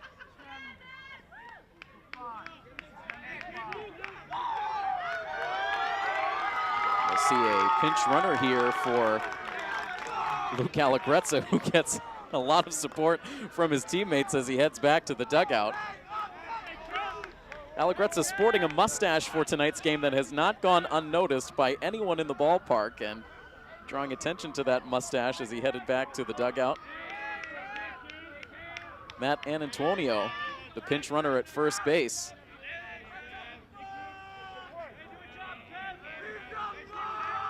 Milford trying to energize themselves here in the sixth. As now they throw down to first base, and they'll say the runner was safe, and that might be a gift call for the Scarlet Hawks. 3 members of the Hopedale coaching staff came racing out of the dugout as Antonio was caught dead to rights off the first base bag. He clearly looked to be tagged out. The infield umpire positioned at second base with the 2 runners on. I'm not sure he had a great line of sight to that play, as the runner was also breaking for third base. And so right now the home plate umpire will have a conversation with Coach Josh Crescenzi, and I wonder if maybe they'll overturn this call. It doesn't look like they will. So in the end, Masick was able to advance to third base on the throw to first. Not sure if they'll award Masick with a steal on that play. And Antonio lucky to still be on the bases. As now Cambrola gets the bunt down in front of the plate. The runner coming home as the throw pops out of the glove of the first baseman. Everyone's safe, a run scores, and Antonio moves on to third base. Everything coming up Scarlet Hawks all of a sudden. As tensions are also running hot. Coach Pellegrini trying to get his bench players immediately back in the dugout as they came out to celebrate.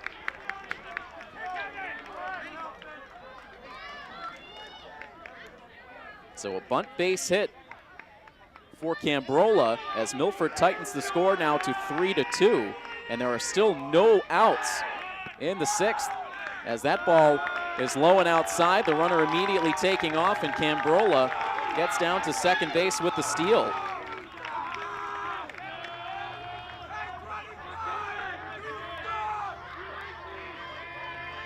And there is a lot of energy in these stands now.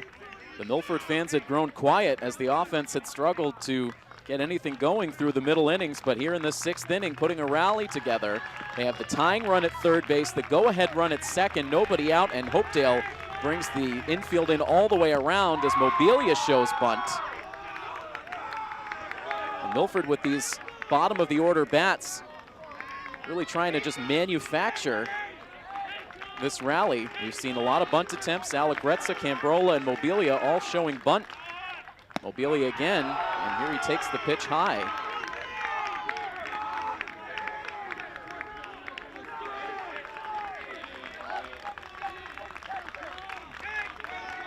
The Milford student section keeps the cheers going.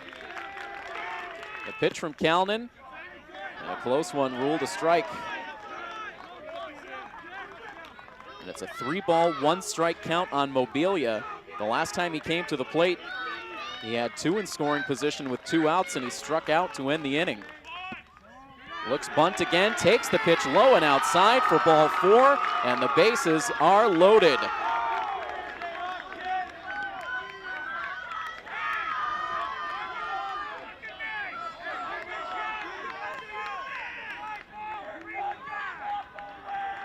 That's the 5th walk for Sean Kalnin. And we go back to the top of the order for Ryan Gonsalves, who's hit with the first pitch, and that will force in the tying run. That one getting Gonsalves, it looked like maybe off the left wrist or forearm area. He doesn't seem to be phased.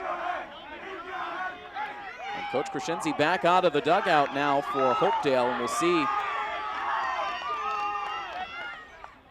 if they end up making a pitching change here. Right now, instead of heading to the mound, Coach Crescenzi gets called over by the home plate umpire. So a single, a hit by pitch, A bunt single from Cambrola that ended up bringing a run to the plate, and now a walk to Mobilia. And Milford has tied this game at 3, and they have the bases loaded with no outs. And their best bats due up at the plate are Cody, the next one to step into the box. And so after a conversation with the home plate umpire, now Coach Crescenzi heading out to the pitcher's mound. It does not look like a pitching change will take place, but right now, it looks like activity will head to the bullpen area. Andrew Smith, a senior, heading out to loosen.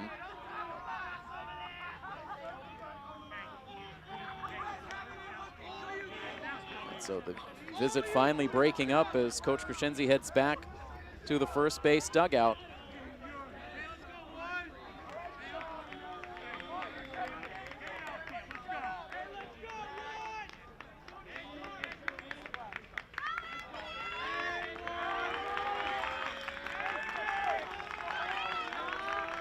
Bases full of Scarlet Hawks runners as Arcudi digs in. And Anthony takes the first pitch for strike 1.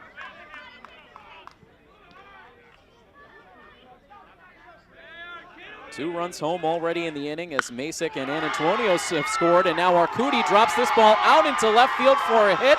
Another run to the plate as this ball now gets away from Murphy out into left. And more damage done on the scoreboard as Arcudi ends up at second base. 2-run score for the Scarlet Hawks, and they take a 5-3 lead. And the emotion continues to pour out of the third base dugout.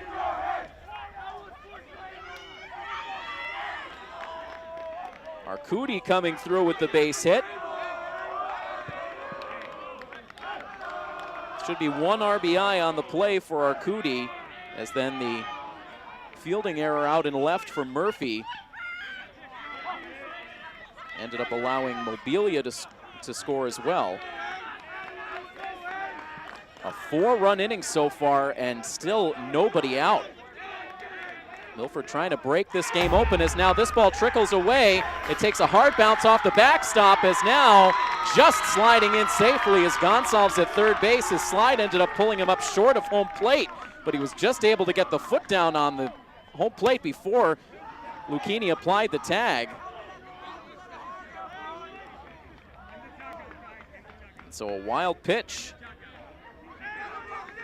allows another run to come home, and things really falling apart at the seams for Hopedale after they'd played such a clean ball game through the first 5 innings.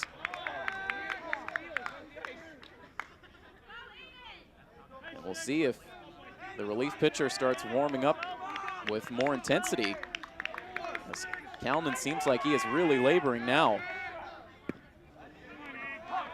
That pitch a strike. So right now the lone runner on the bases is Arcudi. He is at third. And now this pitch hits Aiden Wild, and he will head down to first. And how much longer can Hopedale afford to go with Calnan?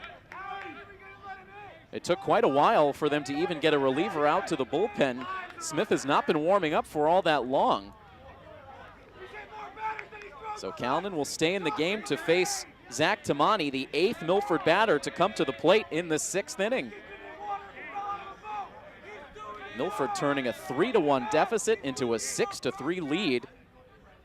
And they've still yet to record an out.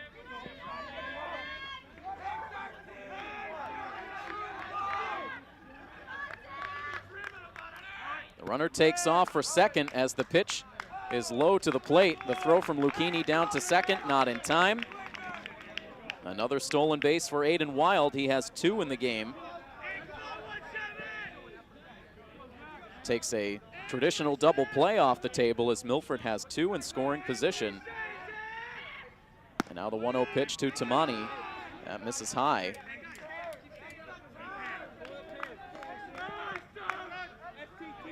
We've seen the strike zone tighten up at different points in the game. So now that ball misses wide of the plate. And Tamani well ahead in the count, 3 balls and no strikes.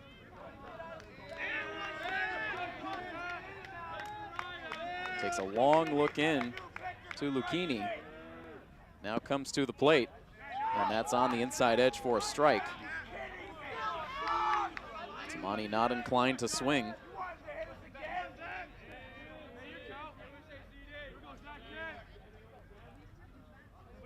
Here's the 3-1, and it's hit high in the air, foul over towards right, and that will land right in the middle of the concession stand pavilion area.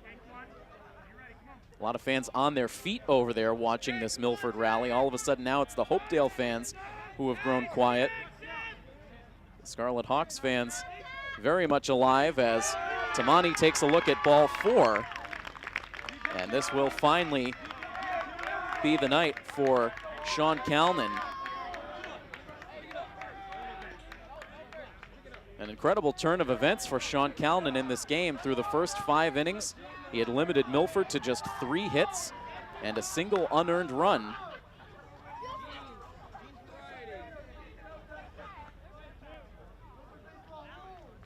And so now Calnan will head to the dugout. He gets a round of applause from the Hopedale fans. 6 runs scored in total for Milford, 5 of them coming against Calnan here in the 6th. So we will pause for the pitching change. Milford continuing to operate with no outs in the bottom of the 6th inning. The rally will continue when we come back next here on Milford TV. Quite a battle on the field between Milford and Hopedale throughout this game tonight, and now a bit of a battle going on in the stands between the 2 fan bases. Some words exchanged between the Milford fans and the Hopedale fans. This friendly rivalry not feeling quite so friendly at the moment. And Milford, meanwhile, once again with the bases loaded. As the new pitcher on is Andrew Smith, inheriting a tricky situation. Milford with Anthony Arcudi at third base, Aiden Wild at second, Zach Tamani at first. A 1-ball, no-strike count to Alex Cody, the man at the plate. He can make it 2-0 the count. He's the 9th batter for Milford in the bottom of the 6th. Every batter who has come to the plate so far has reached. There's a called strike. And Milford with just 3 hits in this inning. One of them was a bunt single. They've had 2 hit-by pitches, 2 walks. And now this ball trickles away from the catcher. This will produce another run as Arcudi scores. Colliding a bit with the relief pitcher Andrew Smith, who was standing right on top of the plate as Arcudi scored. Arcudi with a little look back to the reliever as he headed to the dugout. The 7th run scored for the Scarlet Hawks. Wild advancing to third with Tamani to second base.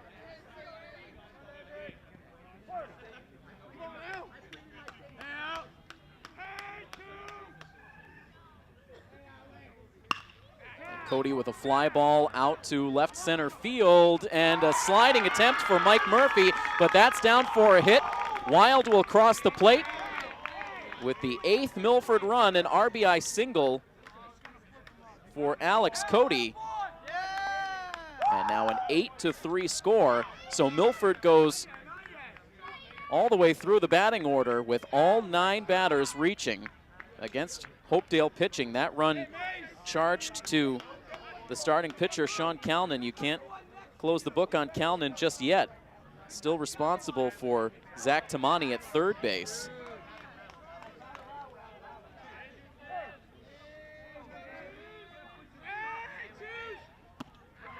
And now here's Masick, who started this rally with a single, up now for the 2nd time.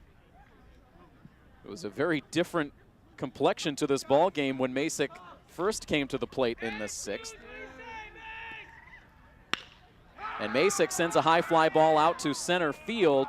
Rice underneath, he makes the catch, tagging at third base. And coming home is Tamani. So there is finally the first out It took 10 batters to finally record an out in the bottom of the 6th inning, and it ends up as a productive out for Masick, as he'll get an RBI on the sac fly.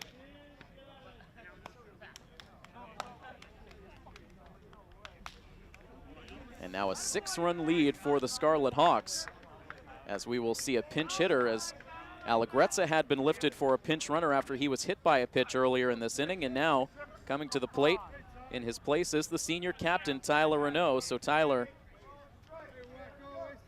gets to take an at-bat here on senior night.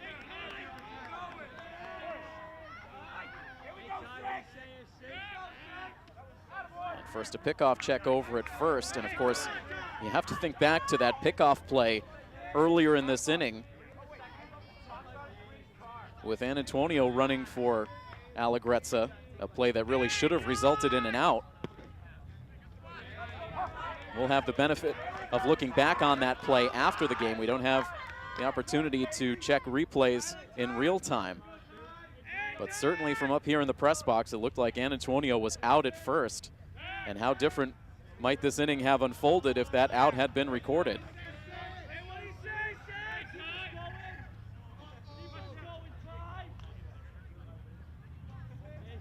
Instead now a 9-3 lead for the Scarlet Hawks. A no ball, 1 strike count on Renaud, and a big swing and a miss. Renaud batting 190 on the season. He has 4 hits. He's driven in 2 runs.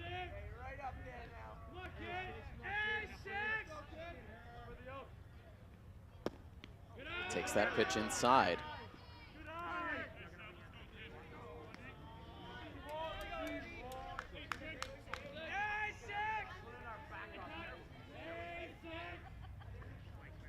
This inning, roughly 35 minutes and counting for Milford in the bottom of the 6th. We're now past 9 o'clock in the evening as Renaud strikes out. There's the 2nd out. First strikeout for Smith since coming into the game. He's allowed an RBI single, an RBI on a sacrifice fly, and now getting the strikeout. All of the runs charged to the starting pitcher, Sean Calnan. As now we'll see an at-bat for the senior Chris Watson. Batting for Cambrola, and Watson sends one out into shallow center field, down for a hit. And another senior gets into the game and contributes.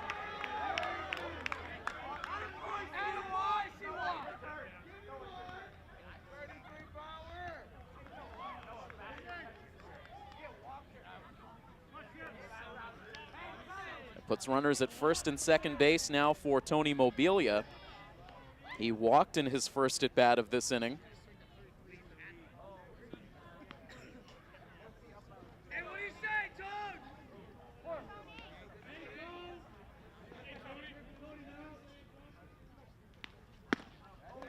Swing and a miss.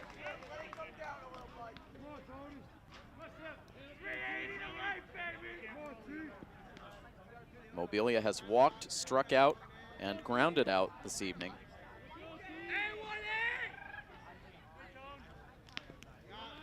And now another ball in the dirt, this time no advance from the base runners. This game got underway probably around 7:15. It got a little bit of a later start than expected. And so quickly approaching the 2-hour mark.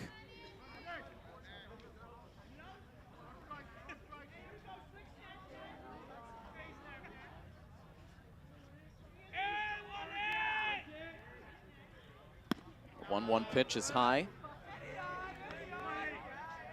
but still a lot of hardy fans continuing to stick this game out until the end. A lot of blankets and a lot of heavy sweatshirts out there now on the bleachers.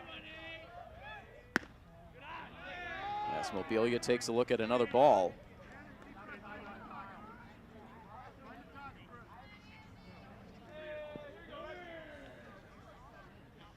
Three balls and 1 strike.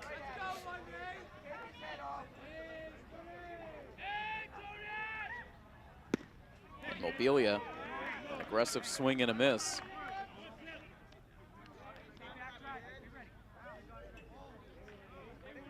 Hopedale has won 7 of their last 8 games.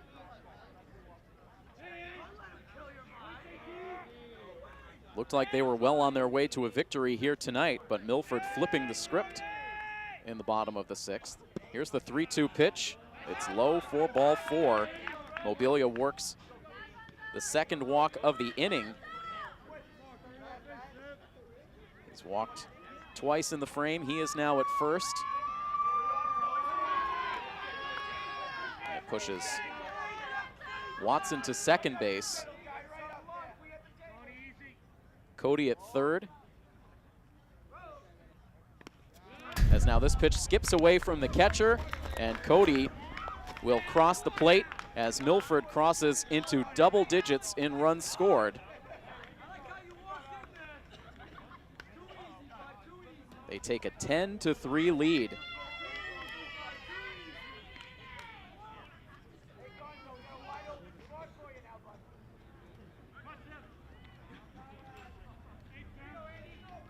It's the 3rd time this season Milford has notched double digits in their run total.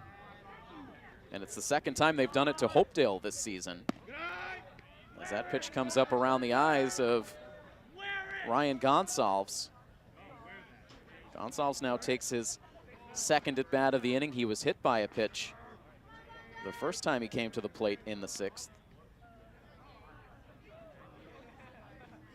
It's now his 5th plate appearance of the evening. He drives this ball out to right field. A long run for Swift, and he leaps, cannot make the catch. Watson comes in to score. 2 runs will cross the plate as Mobilia touches home on the double for Ryan Gonsalves that ups the lead for Milford to 12-3.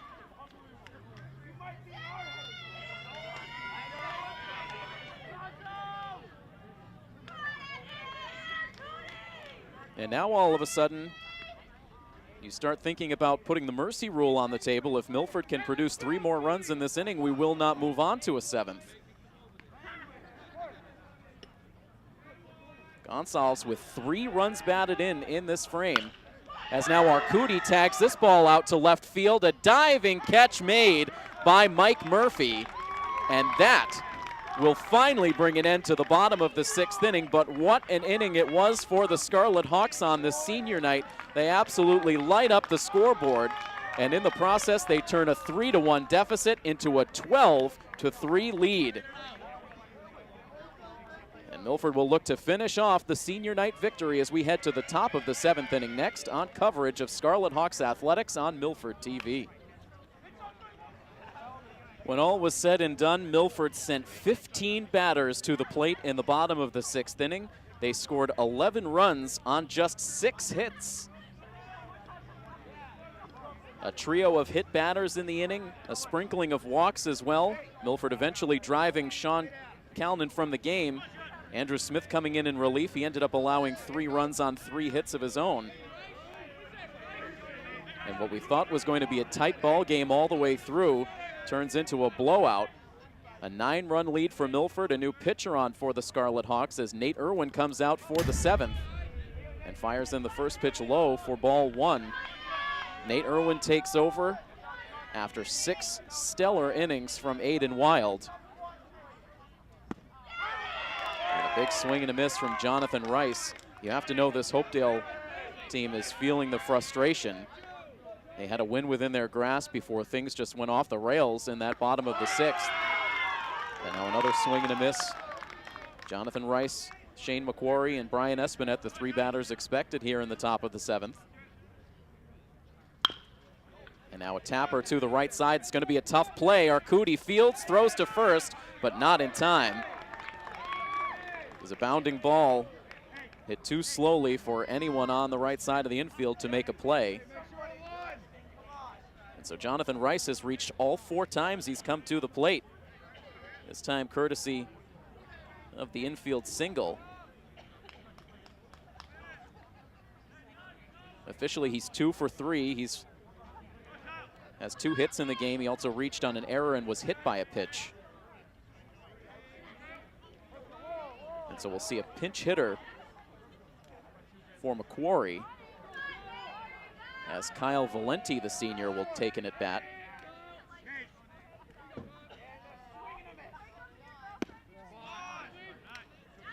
And that pitch misses for ball 1.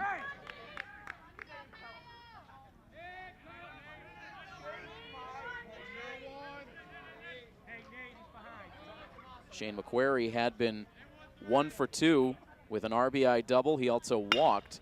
Hits one on the ground towards shortstop, deep in the hole. Tamani's throw to second gets the out there. Bit of a hard slide from Rice into second base. Arcudi ends up holding on to the ball. They get 1 out, erasing Rice from the bases on the force play, with Valenti reaching at first on the fielder's choice. Milford 2 outs away from securing a playoff spot, as now Brian Espinette comes to the plate.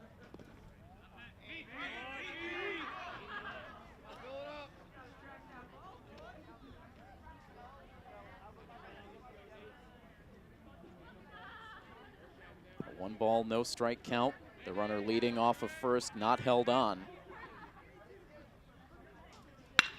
As Espinette hits one on the ground to shortstop, Tamani to second for the out there. The throw to first is not in time, and it'll be another fielder's choice play. Valenti, the pinch hitter, out at second base. Espinette safe at first. And what could possibly have been Brian Espinette's final at bat here at Fino Field, depending on whether or not he is able to join the Legion team this summer. Espinette, the lone runner at first base, 2 outs in the inning. Sam Parker hoping to keep things alive for the Hopedale Blue Raiders.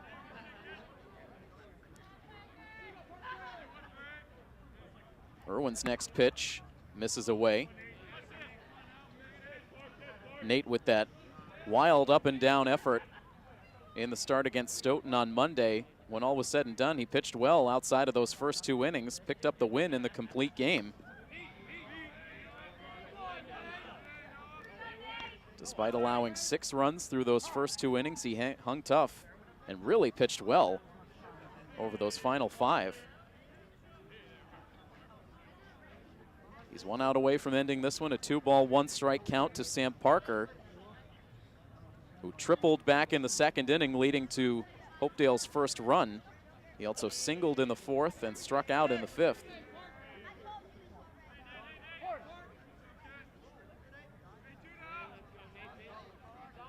Irwin to the set. The 2-1 pitch is low.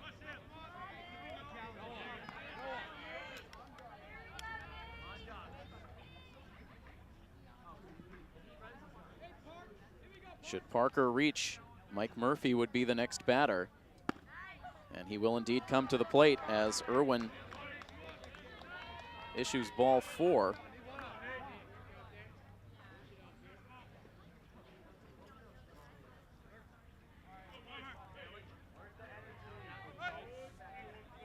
So the game continues as Mike Murphy will take his 4th at bat.